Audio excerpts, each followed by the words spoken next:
If I were to ask you, what was the brand that got you into the hobby of watch collecting, or what was your first watch, I would guess one of the most mentioned brands would be Seiko. What is ironic though, is that a brand that is responsible for being the gateway to watch collecting for so many has one of the most confusing assortments of products and even has seasoned enthusiasts scratching their heads at times.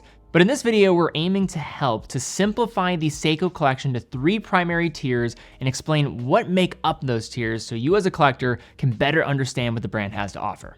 Now, a few things before we begin. First is we are going to be looking at the way Seiko products are positioned and developed outside of Japan, as adding JDM watches to this would make it even more complicated, and that's a whole nother subject for another video in the future. Also, please keep in mind that my basis for understanding all of this is through the US market. This structure should generally work globally. However, there might be some mild modifications to the assortments in certain international markets that I may not be aware of. If you are interested in Seiko, I will link to 3 helpful resources in the description too, one being an article of over 60 Seiko models to consider, another article looking at things to know in the Seiko 5 collection, looking at dozens of different models, and a link to our website, teddybaldessar.com, where we are an authorized dealer of Seiko and have a wide selection of Seiko products to explore and purchase, with everything on that site being hand curated by myself. So let's kick things off and look at what I will call tier 1 of Seiko. Remember at the beginning when I was getting at the idea of the first watch you ever owned or the brand that got you into this in the first place? This first tier is what I'm referring to. In this pillar, we are looking at the entry-level pieces from the brand with starting prices around $200 that usually top out around $500. This will comprise of collections known as Essentials, Katora, Diamonds, Recraft, and Seiko 5. When it comes to the Katora, Diamonds, and the Essentials line, these are the entry points for men's and women's watches from Seiko, with them primarily relying on quartz calibers showcasing inoffensive designs. Many of these products are also geared mostly to commercial department stores that are made to be sensible choices for casual watch buyers. As a result, these pieces have less of a focus on the collector. That said, they do have their select few pieces that stand out and are perfectly fine watches for the price, with many also incorporating solar-powered movements for easy day-to-day wearability. The next collection under tier 1 is the Recraft series. So I was unsure whether or not to include this line in this video since it appears Seiko does not spotlight this sub-collection. The Recraft series looks back to retro 1970s style influence and includes watches with cushion cases. A few peculiar points about the Recraft collection is that currently it only comprises 4 watches. Yes, 4 watches total, and the watches in this family are the only automatics that feature the former generation 7S26 calibers. And I'm speaking about current generation Seiko watches on their website. They make it available. I'm not speaking about leftover inventory that is just sitting around from former Seiko 5s. From what I can tell, these are the only current production 7S26 models. Looking at the 7S26 specifically, they are as venerable as any movement in the industry, but they have since been replaced across the entire brand lineup for the hacking and hand winding for our series. And then we get to the biggest chunk of tier 1, and that is the Seiko 5 Sports Collection. The Seiko 5 family has been around since the 1960s, and similar to its premise at conception, this collection does a lot of the heavy lifting to get people sucked into the brand. The Seiko 5 Sports lineup has been upgraded massively in the last 5 years, with the collection now featuring 4R series movements across the entire range, a wide array of styles, and 100 meters of water resistance minimum to allow these to be suitable for everyday circumstances. From a volume standpoint, there is not another sub-collection that can compare, and culturally, the Seiko 5 name is as important as any in the watch world. Calling out some of the notable favorites, you first have the SRPD dive style models, often referred to as the Dive KX, featuring the familiar case silhouette of a 4 o'clock crown and guards with an elapsed time bezel in a variety of colors. Following the same case shape, but with differing elements, is the SRPE Dress KX, which removes the elapsed time bezel from the formula for a watch that is probably more suitable with formal attire. Then there's the selection of field pieces from the Seiko 5 line. This is one of the most established design concepts, being available in differing dial layouts and case sizes. And one of the more recent developments, the Seiko 5 Sports GMTs, which have revolutionized the attainable GMT market with the release of the 4R34 caliber alongside the SSKs. These include 24-hour rotating bezel designs and fixed bezels with the Field SSK 023 and 025 of 2024. The crazy about all of this is that this is just scratching the surface with the Seiko 5 lineup, with special editions popping up frequently, and this being the playground for co-branded collaboration where pieces sell out very quickly. Now that concludes Tier 1 of Seiko, so moving along to Tier 2. This is where Seiko's mainstream Prospex sports watches and Presage dress watches come into play. So these are going to be a step up in having an elevated finish, as well as having some professional ISO compliant construction with the Prospex models. Most of these are going to be coming with automatic movements, with some exceptions in solar powered quartz, but there aren't any mechanical chronographs in this tier. Tier 2 is also where you're going to see materials like sapphire and ceramic come into the Seiko lineup, with prices topping out around $750 to $800. The Prospex family is the core of the Seiko sports watch lineage and can be comprised of various familiar names and cases. Given the brand's history in dive watch design, there are several mechanical divers that call home within this tier, including the base Seiko turtles that build off the 6309 turtle of the 1970s with ISO compliant specs, phenomenal lume, and many color choices to choose from. There's even an elevated turtle model known as the King Turtle, which adds a waffle pattern dial, a cyclops, a ceramic bezel, and a sapphire crystal. Another headlining diver in this range is the Samurai, which replaces the rounded and cushioned style of the turtle and makes the lines on the case more aggressive while adding sword-style hands to the equation. Although less frequently seen, pieces like the Sumo, Tuna, and Monster can be found here, although I would argue one of the most notable names within the Prospex divers are the creations associated with Arnold Schwarzenegger, with the SNJ025 being the most faithful representation to the 1980s movie watch known as the Arnie. The Arnie calls on the plastic shroud surrounding the steel case and a lovable analog digital display. Although the Prospex name seems to be mostly associated with dive watches, it is important to note that this line is much more than that, including Seiko's legendary chronograph range. The Speed Timer name dates back to the early days of development for automatic chronographs in the industry in the late 1960s and early 1970s, where Seiko was one of the trailblazers of the era. The Speed Timer in the modern Seiko catalog can be found at a higher price tier as well, yet in this instance, they are running on reliable solar-powered chronograph calibers. There is an assortment of speed timers in this sub $1,000 price bucket, with the SSC versions leading the way as the most popular, available in 39mm and 41.4mm diameters with 100 meters of water resistance. Given the lack of mechanical chronograph calibers under $2,000, let alone $1,000, the speed timers have quickly come to rival the many dive watches by Seiko in this price range in collector popularity.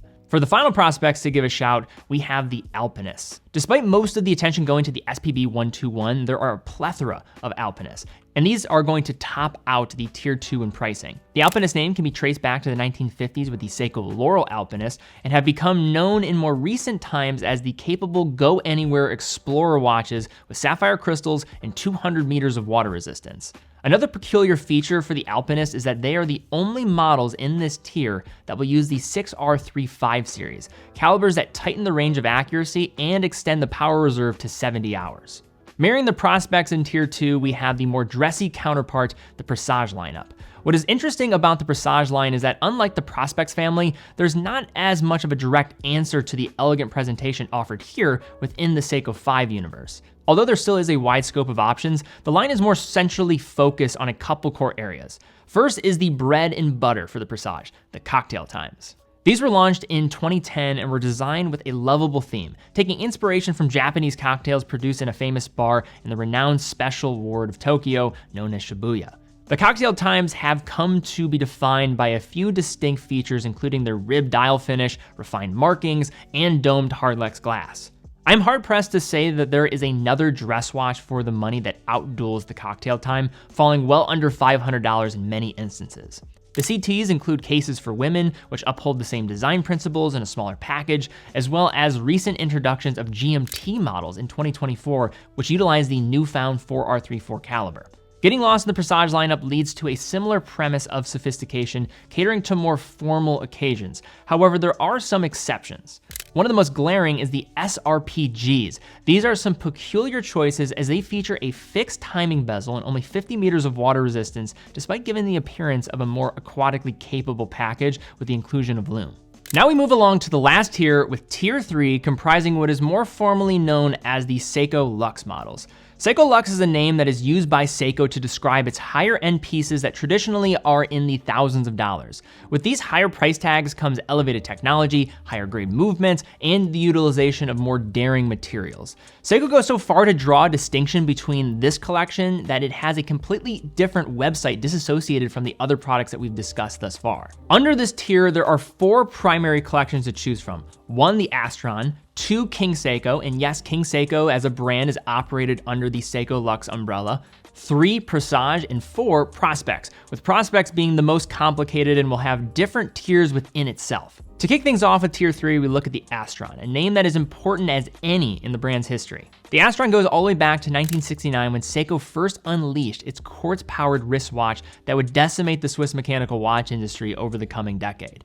The Astron today showcases some of the most technologically forward pieces from the brand. The standout feature of the Astron line is the movement tech, which boasts solar power, GPS synchronization for the world's time zones, and a perpetual calendar accurate until the year 2100, while presenting modern aesthetics with bold case finishing techniques. Another range underneath the Seiko Luxe umbrella is the reimagined King Seiko lineup, a tribute to the renowned creations of the 1960s that remain highly collectible today.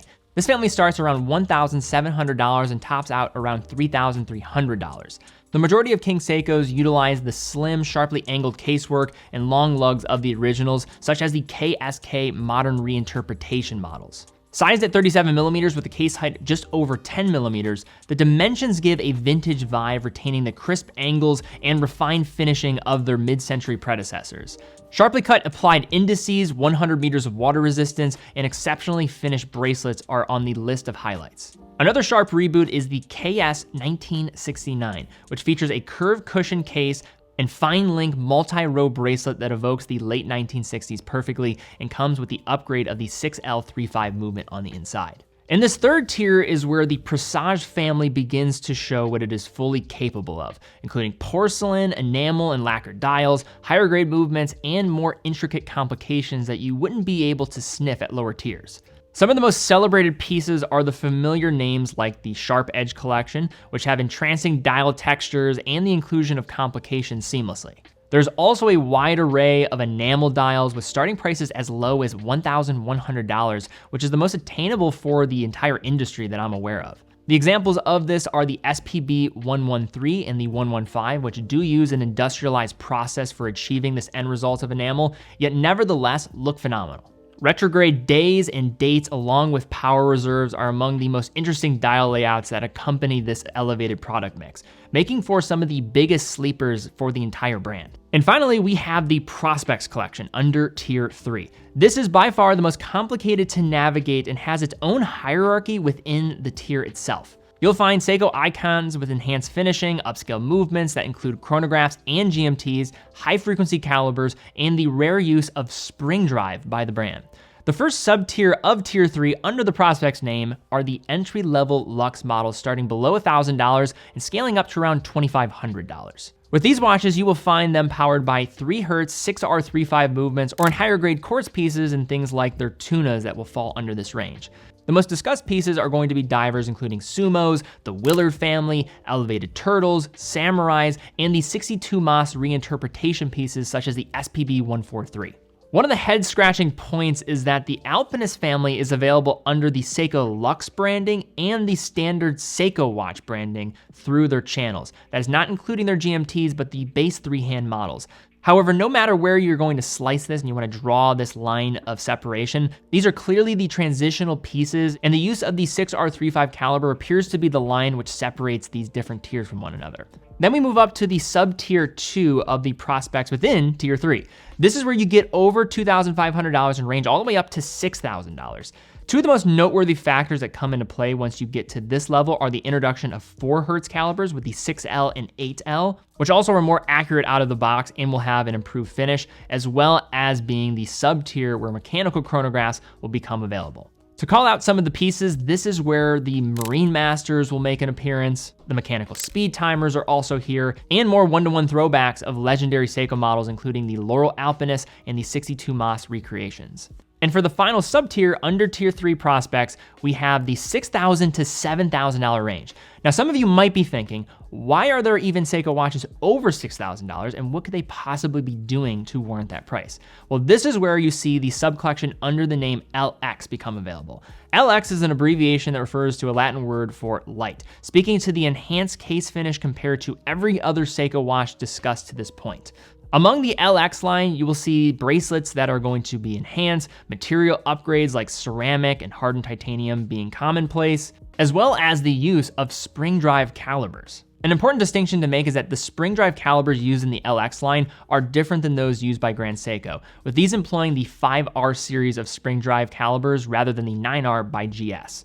Despite the different naming conventions, they still do deliver remarkable accuracy and power reserve. Further, the broader package of the watch provides a much higher degree of finish compared to the more attainable products from Seiko, especially with the dials, which can be especially bold with their different textures and top out the range for what you're able to get into with Seiko as the most luxurious product that they make. But there you have it, guys. That is the rundown of how to navigate the different tiers of Seiko. I know this is very confusing. I have spent a lot of time trying to understand myself. How do you navigate Seiko? This is my own understanding that I have structured the different tiers and how I look at the brand. So if you did find this video helpful, please give it a thumbs up, subscribe, hit the bell icon. Really do appreciate that.